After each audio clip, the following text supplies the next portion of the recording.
Every offseason, we see our fair share of trades. Usually, you'll see the bulk of trades made on draft night and then around free agency or shortly thereafter. And then it kind of dies down in the months of August and September, but then you'll see it pick back up going into training camp as teams try to finalize their roster and move players who don't fit their team long term. And given we're just a few weeks from the start of training camp and just 2 months away from the start of the regular season, I thought it would be fun to look at every team around the league and identify one player on their roster that really needs to be traded, whether it be before the start of the season or at some point during the season before the trade deadline. And I would love to hear who you guys think these teams should be looking to trade going into this upcoming season. As always, if you're new to the channel and like this type of content, then be sure to subscribe to help the channel grow. And in return, I'll be providing more NBA content like this. Now, I'm going to be going through some of these rather quickly. One, because some are going to be more of a given in terms of which player a given team should trade. And two, I'm going to be going through 30 teams and don't want this video to drag on for 45 minutes. And so in no particular order, I'm going to start with the Western Conference champion Dallas Mavericks. And for the Mavs, well, I think they should try and look to find a trade for PJ Washington. While he has a lot of value after getting a postseason run in him on a very reasonable contract relative to his production, the Mavs aren't going to trade Washington. And so I'm going to say Maxi Kleber. Not that they're going to get much for him in a deal, but Kleber, 32 years old, was injured for a good portion of last season, and when he was playing, just wasn't as effective. And with the rise of Derek Lively, Daniel Gafford, that really makes Kleber the odd man out for that team. Next, let's do the Houston Rockets. This one is kind of tough because they've got this younger core of guys who they still are trying to build and develop, while also some older veterans like Van Fleet, Brooks, Steven Adams. And while the Rockets could pull a shocking move and trade Jalen Green as he enters the final year of his deal before he becomes a restricted free agent, at the time of this recording, the Rockets and Green have still not agreed on an extension to his rookie scale deal. The Rockets haven't thrown max money at him like every other team has of the player that they drafted in 2021. But no, the Rockets aren't going to do that. If you had to pick one player, it's going to be probably Jae'Sean Tate, who is going to be a restricted free agent next summer if they don't agree on an extension. Remember when Tate was selected to All-Rookie second team as a 25-year-old rookie? Well, yeah, he's kind of since fallen off and hasn't been as effective, also having a lesser role with the Rockets adding more talent on their roster since picking up Tate in 2020. They're not going to be looking to keep him around long term, and that's the player they need to be going into trading this season. Next, let's do the San Antonio Spurs. For them, it makes the most sense to try and flip Harrison Barnes in a deal after acquiring him in that 3-team sign-and trade that sent DeMar to the Kings. They're not going to get much for him, but by the deadline, there likely will be some interest from contending teams to add a player like Barnes to give them some added scoring and experience. Barnes doesn't fit the Spurs timeline and what they're trying to do, so when he does become eligible to be traded, that's the guy on the roster that they need to move. Up next, the New Orleans Pelicans. This one is pretty easy. Brandon Ingram. Don't think that's a surprise to anyone at all. He wants a max deal. The Pelicans don't want to give him that. He's going into the final year of his deal, so you either lose him for nothing in free agency or get some pieces for him in a trade while you can. Ingram, I know some might say, well, CJ McCollum because he's older, especially after the Pelicans added Dejounte Murray, but no, it's got to be Ingram in this instance. How about the Memphis Grizzlies? I guess you would go with a guy like Brandon Clark. I was going to say Derrick Rose. I feel like his career is more or less over at this point. Very well could be his last season in the league, but you're not going to find a trade for Rose unless you're just looking to dump his expiring contract. But Clark, you can get some value for him in return on a pretty team-friendly deal who isn't part of the core that you're building with in Ja, Jaren Jackson Jr., and Desmond Bane. But yeah, for the Grizzlies, it's a tough one. I don't think there's a player you can definitively say needs to be traded this season.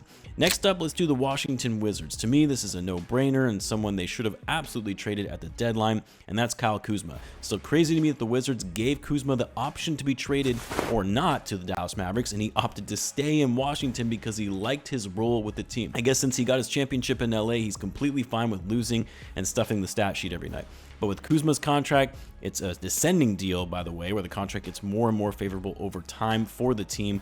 He's the prime candidate that can get the Wizards the most value in a deal. Valanciunas is likely a guy that they need to trade once he becomes trade eligible after signing him this summer, which they likely did specifically for that reason, to try and get something for him from a contender. But Kuzma should be the #1 priority for the Wizards to move in a deal. Next, the Orlando Magic. I'd say this is a toss-up between Cole Anthony and Wendell Carter Jr., but I'm going to go with Wendell mainly because they can likely get more for him in a trade. And given the Magic re-signed Mo Wagner, Bitadze, and extended Jonathan Isaac, their front court is a little heavy and there are only so many minutes to go around. Might as well capitalize on getting some value from a younger center who has shown to be a productive player in a starting role. How about the Atlanta Hawks? To me, this one is pretty simple. Clint Capella. Expiring deal isn't going to be part of their long-term plans. Try and get something for him in return for a good rim protector, post-up player who can crash the boards. Next, the Miami Heat. This is probably going to surprise most people, but the Heat really should be trading Jimmy Butler. Yes, Jimmy is their best player. I love Jimmy Butler and everything about his game, but the Heat have to accept reality here that they're not going to win a title as presently constructed. He's about to be 35. He could opt out of the final year of his deal the following season, which would make him an unrestricted free agent next summer. He's still a star in this league, but has shown some signs of decline and a history of injuries. And if you saw my last video talking about player stocks that I'm selling, well, the Heat should be looking to sell high while Jimmy still has a lot of value around the NBA. How about the Charlotte Hornets? I think the biggest question here is who shouldn't they trade? But if I had to choose one player the Hornets need to trade at some point this season, it's probably Grant Williams. Williams actually played decently well for the Hornets after being traded there prior to the deadline. The perception of him around the league isn't great, but he's productive enough of a player that the Hornets can extract some value for him, which the Hornets need all the value they can get to build for their future. Next, let's do the Lakers. This one is pretty easy to me. D'Angelo Russell, expiring contract. I don't see them re-signing him to a longer-term deal. Trade him to a team looking for some added scoring and shooting while you can. Hachimura is up there too, but you're probably not going to get much for him at this point, whereas a team might overpay in a trade deal for D'Angelo Russell's services. We'll go to the Warriors now, which I don't know on this one because the easy answer would just be to trade Andrew Wiggins, as he's really disappointed the last 2 seasons, just hasn't looked as engaged, but he's on a very bad contract that not a lot of teams are going to be willing to take on, especially under the new CBA rules. Yeah, maybe Moses Moody because he's young and they can get some value for him on an expiring deal before he hits restricted free agency. But I feel like the Warriors are going to be cautious in hanging on to some of their younger guys, knowing that the Steph Curry era isn't going to be around much longer. I'll stick with Wiggins because he's the most likely choice, but I feel like this would be more of a salary dump move than anything. Boy, I really need to start moving through some of these a little more quickly. Let's do the Suns now. For them, it's probably Josh Okogie. And the reason I say that is because the Suns are in win now mode. You could even say desperation mode. And they should be looking at all their younger players and seeing what vets they could potentially get in return from teams that are rebuilding. For the Sacramento Kings, this one is a little easier for me. Kevin Huerter had a disappointing year last year, but is still young, a streaky shooter that teams could be interested in getting the Kings so that way they can get more balance on defense in return. How about the Clippers? They've got a lot of guys on expiring contracts, but the guy they really need to trade most, if they can find someone that will take him, is PJ Tucker. And it's mainly because he doesn't want to be there and was complaining about his role in the team most of last season after being traded there in the James Harden deal.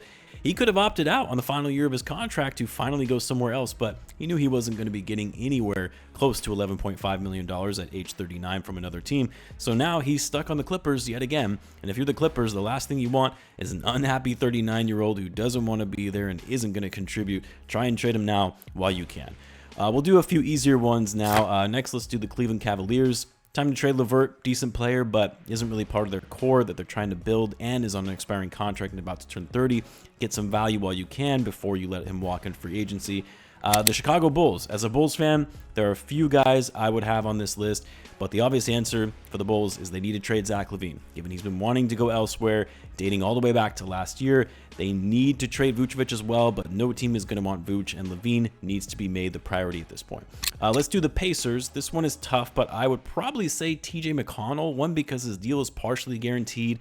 He's a little too old to fit their timeline and long-term plan. I mean, you're not going to get much for him, but there's no one else on the roster that I would say needs to be moved this season otherwise. How about the Bucks? There are actually quite a few players that I would say they should be traded at some point this season, between Brook Lopez, Bobby Portis, hell, even Chris Middleton.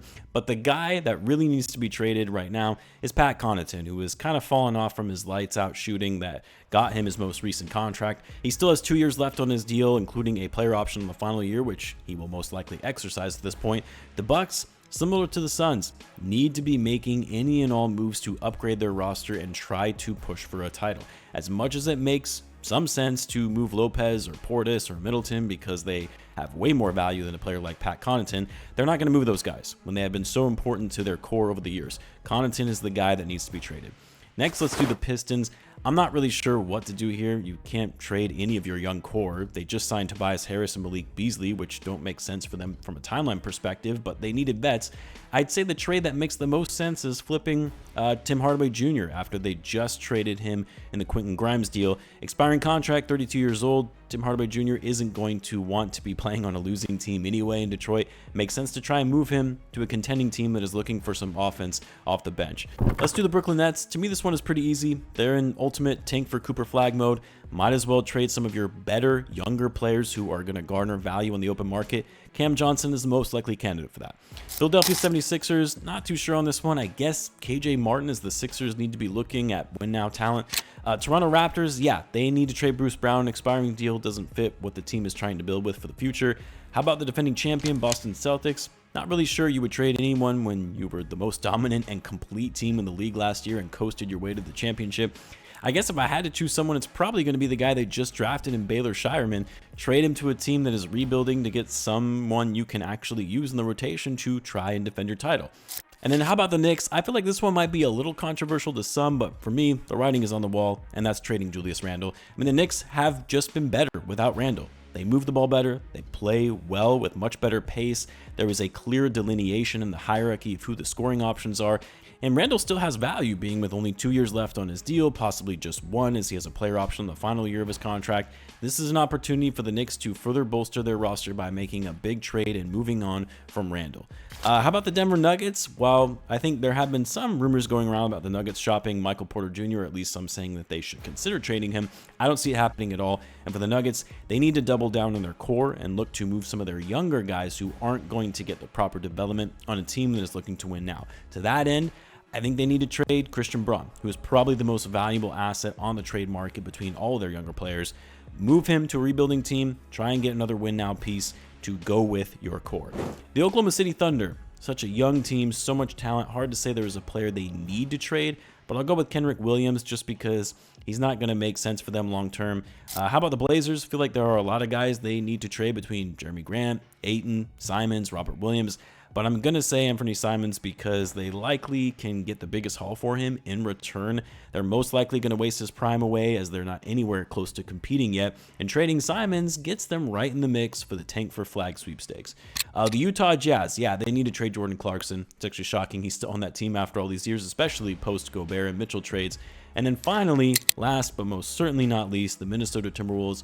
Not a player on the roster I would say you need to be shopping, but I guess I would go with Nickeil Alexander-Walker.